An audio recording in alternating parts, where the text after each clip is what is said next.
Au nom du Père et du Fils et du Saint-Esprit, Amen. Nous sommes aujourd'hui le jeudi de la 3e semaine du temps pascal. Écoutons l'évangile du jour tiré de l'évangile de Jésus-Christ selon Saint Jean au chapitre 6, versets 44 à 51. En ce temps-là, Jésus disait aux foules, « Personne ne peut venir à moi si le Père qui m'a envoyé ne l'attire, et moi je le ressusciterai au dernier jour. Il est écrit dans les prophètes, ils seront tous instruits par Dieu lui-même. Quiconque a entendu le Père et reçu son enseignement, vient à moi. Certes, personne n'a jamais vu le Père, sinon celui qui vient de Dieu. Celui-là seul a vu le Père. Amen, amen, je vous le dis, il a la vie éternelle, celui qui croit en celui qui croit. Moi, je suis le pain de vie. Au désert, vos pères ont mangé la manne, et ils sont morts. Mais le pain qui descend du ciel est tel que celui qui en mange ne mourra pas. Moi, je suis le pain vivant qui est descendu du ciel. Si quelqu'un mange de ce pain, il vivra éternellement. Le pain que je donnerai, c'est ma chair donnée pour la vie du monde. Acclamons la parole de Dieu. Louange à toi, Seigneur Jésus.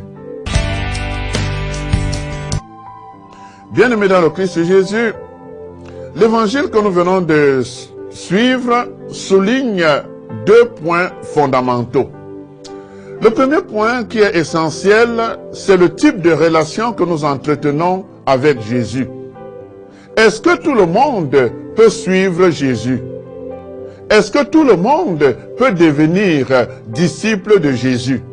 Eh bien, l'évangile que nous venons d'écouter nous révèle que être disciple de Jésus est une vocation, est un appel reçu de Dieu et qui nous oriente à la Sequela Christi, à être disciple de Jésus. Accepter de suivre Jésus, c'est un appel qu'on a reçu de Dieu, une grâce qu'on a reçue de Dieu. On ne peut devenir disciple de Jésus que si Dieu lui-même nous choisit pour en devenir un. Voilà pourquoi il est toujours nécessaire de demander au Seigneur cette grâce-là, de nous choisir, de nous aider à suivre Jésus, à vivre avec Jésus, à mettre toute notre confiance en lui. Parce qu'effectivement, suivre Jésus, être disciple de Jésus, c'est tout ce qu'il y a de meilleur dans notre vie. Vous voyez, très souvent, il nous arrive d'avoir la tentation de trouver d'autres maîtres ailleurs, des gourous, des personnes qui dirigent notre vie, un mentor, ainsi de suite. Des maîtres qui gouvernent notre vie, qui commandent notre vie. Jésus est le vrai, le seul et l'unique. Et nous ne pouvons véritablement être ses disciples que si nous avons été appelés par Dieu. Que si Dieu nous a choisis effectivement pour devenir disciples de Jésus. Donc c'est une grâce que nous devons permanemment demander au Seigneur, qui nous choisisse vraiment, qui nous aide à vivre avec Jésus, à suivre Jésus et à rester scotchés, connectés, branchés à Jésus. Parce que c'est lui qui est le tout de notre vie. Et le deuxième point qui semble important ici, c'est le fait que Jésus souligne une réalité fondamentale. Il nous dit que il y a 2 types de pain. Le pain qui donne la vie, qui passe, et le pain qui donne la vie éternelle. Il nous rappelle que toutes les nourritures que nous pouvons manger ici-bas sont des nourritures qui entretiennent le corps et avec elles, notre corps mourra. Mais il y a une autre nourriture qui donne la vie éternelle. Au point que si on en mange, nous ne mourrons jamais, nous aurons la vie éternelle. Et c'est donc Jésus qui est ce pain de vie-là. Celui qui mange, Jésus a la vie éternelle. La question vient, comment manger Jésus? Il le dit si bien.